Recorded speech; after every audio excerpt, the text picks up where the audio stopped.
नमस्कार, मैं अंजलि गुप्ता। आप देख रहे हैं नेशन लाइव। नेशन लाइव की ड्राइव नो योर स्कूल में आज हम आप पहुंचे हैं Shanti Gyan Niketan senior secondary public school में।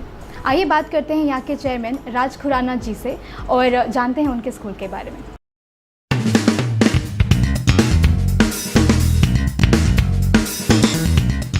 स्वागत है सर आपका। थैंक यू, नमस्कार, welcome. Thank you sir. Sir, मेरा सबसे पहला सवाल आपसे ये रहेगा कि इस स्कूल की स्थापना कब हुई थी और इसके पीछे का उद्देश्य क्या था? इस विद्यालय की जो स्थापना हुई है वो 15 अगस्त इंडिपेंडेंस डे, हमारा आज़ादी के पर्व पे 1989 वाले दिन हुई। और इससे पहले 1988 में एक छोटा सा विद्यालय नर्सरी केजी के बच्चों के लिए हमने खोला था रमेश नगर, जहाँ आजकल मेट्रो स्टेशन है, वहाँ पर हमने खोला था। 1 साल पहले वो हमने विद्यालय खोला था, छोटा सा नर्सरी स्कूल। और उसके बाद इस क्षेत्र में हमारे पास पुरानी ज़मीन पड़ी हुई थी, हमारे पिताजी ने लेके रखी हुई थी। फिर ये विचार आया कि हमें इसी लाइन को आगे बढ़ाते हुए गांव के बच्चों के लिए, तब मैम ये जो एरिया है आज तो ये डेवलप हो चुका है, काफ़ी डेवलप है, अभी और भी होना है। उस वक्त ये बहुत ही रिमोट एरिया था, दिल्ली से बड़ी दूर। यहाँ के लोगों से जब हम बात करते थे तो वो ये बताते थे हमारे पिताजी दिल्ली गए हुए हैं। मतलब जब हम उनसे पूछते थे कि वो ये बोलते थे जी दिल्ली गए हुए हैं, मतलब इसको दिल्ली का पार्ट भी नहीं मानते थे।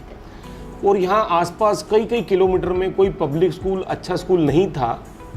फिर हमें लगा कि यदि हमको स्कूल खोलना ही है तो ऐसे एरिया में खोला जाए जहाँ वाकई ही उसकी ज़रूरत है। तो फिर हमने ये चुना, यहाँ पर ये स्कूल की स्थापना करने के लिए हमने अपना मन बनाया। और यहाँ पर हमने 15 अगस्त 1989 और प्रोफेसर मुनीस रज़ा, वाइस चांसलर दिल्ली यूनिवर्सिटी के थे, उनके हाथों से इसका हमने उद्घाटन उस वक्त पे करवाया। तो सर, मैं अगला सवाल आपसे ये लेना चाहूँगी कि जो भी आपने विजन उस टाइम लेके आप चले थे स्कूल की स्थापना में, आज आप क्या उसको पूरा होते हुए देखते हैं? बिल्कुल बिल्कुल। मैं आपको एक अपना अनुभव बताना चाहता हूँ। मैं और मेरे पिताजी, हम लोग एक चार्टर्ड अकाउंटेंट साहब थे हमारे, जो हमारे चार्टर्ड अकाउंटेंट थे, जो बिजनेस मेरे पापा करते थे।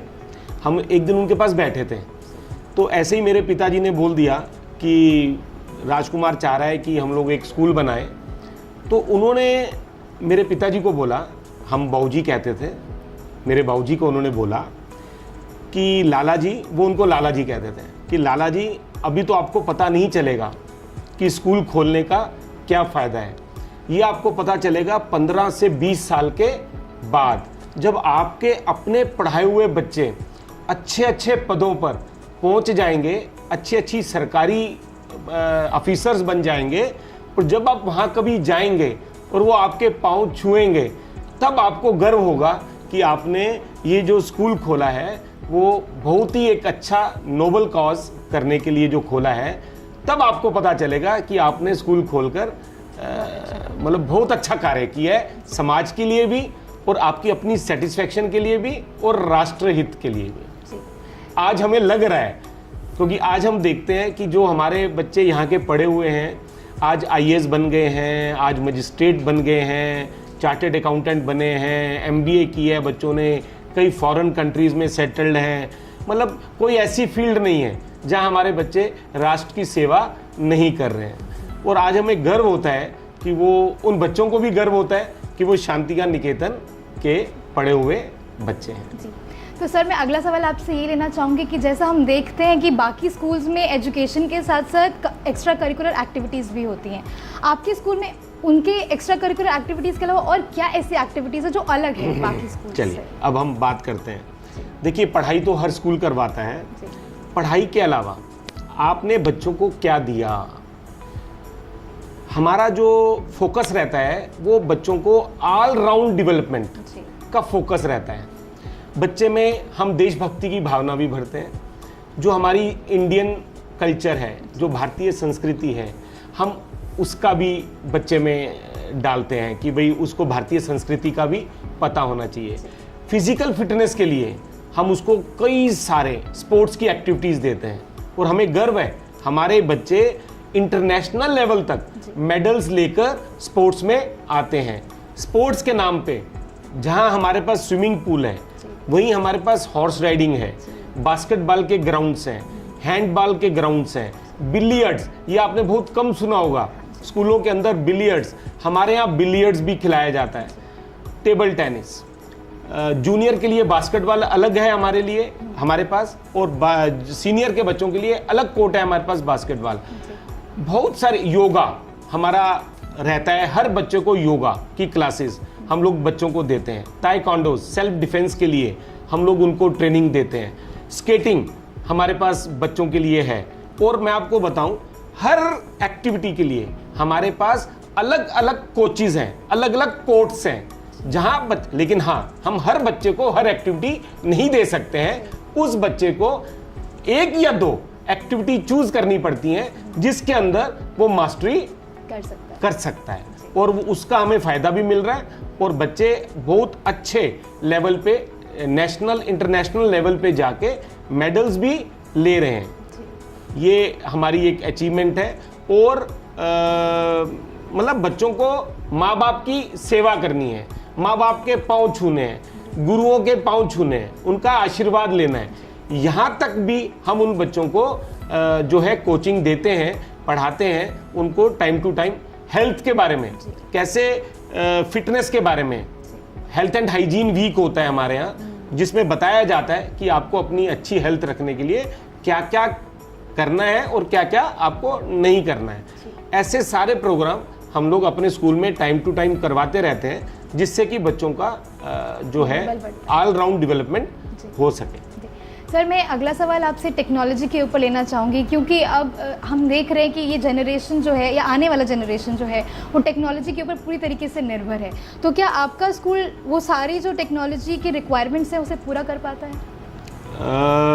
मुझे तो लगता है कि हम बहुत अच्छे से टेक्नोलॉजी का सहारा लेके और बच्चों को जो है वो टेक्नोलॉजी के माध्यम से हम लोग पढ़ा पाते हैं। देखिए, कोरोना काल हुआ तो हमारे जो टीचर्स थे, जो हमारी मैनेजमेंट थी, हम लोग थे, हम प्रैक्टिस में नहीं थे, ऑनलाइन क्लासेस में। बहुत ही जल्द मैं अपने सारे टीचर्स को कम्प्लीमेंट्स देना चाहता हूँ, थैंक्स करना चाहता हूँ। बहुत ही कम समय में जो मेरे आईटी के एक्सपर्ट्स हैं, जो मेरे टीचर्स हैं, उन्होंने बहुत ही जल्दी ये मोर्चा संभाला और विद इन ए वीक हमारे सब टीचरों को उन्होंने ट्रेंड कर दिया और हम लोगों ने ऑनलाइन क्लासेस शुरू कर दी। और एक हफ्ता में लगभग लगा सब टीचरों को ट्रेंड करने में, क्लासेस करवाने में, और बहुत अच्छे से हम लोग कर पाते हैं। और जहाँ तक कंप्यूटर क्लासेस की बात है या बाकी चीज़ें हैं, वो हमारे यहाँ रेगुलर कोचिंग चलती है। तो ये थे हमारे साथ राजकुमार Khurana ji, Shanti Gyan Niketan senior secondary school के चेयरमैन। तो अब हमारे साथ जुड़ गई हैं Shanti Gyan Niketan senior secondary public school की vice principal Mrs Shubha Nair. आइए इनसे एजुकेशन के ऊपर कुछ बात करते हैं। Welcome ma'am. Thank you ma'am, my first question would be, how has your journey been as a vice principal of the school? Actually, I joined this school, Shanti Gyan Niketan, in the year 1999 and as PGT Physics. And after around 10 years of experience, maybe because the management has been impressed with my work and they have given me the promotion as academic supervisor. And 5 years I worked as academic supervisor, and then after the retirement of our vice principal Mr. Dr. Agarwal, and I have got promoted as vice principal. And as far as the school management as well as the atmosphere it is concerned, I feel that when I came the school for the first time, by seeing the atmosphere, because Delhi itself, when I entered Delhi first time, because I am a South Indian, I am a Keralite, when I entered Delhi, there was a kind of a different atmosphere. But when I entered into Shanti Gyan Niketan, there was a very lush green, very greenery, and I wish to join this school. Thank God, because I cleared my interview and I have got selection. And after that, my journey for the last 23 years, I am working here. As 3 types of jobs I have handled. One is PGT and another one is academic supervisor. Then now it is vice principal, and I'm very much satisfied in my work.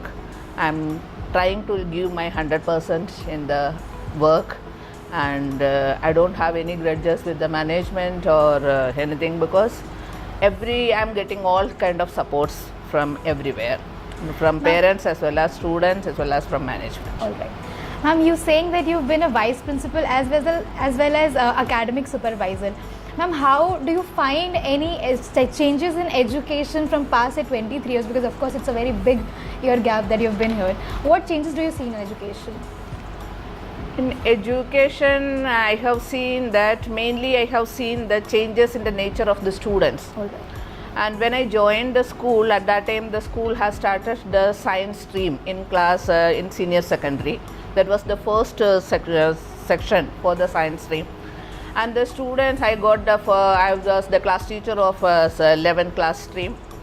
And the students, those who have passed out in that year, and there are so many students, those who are the doctors, engineers, still now also they are having that regard what the teachers have given. They know the value of the teachers.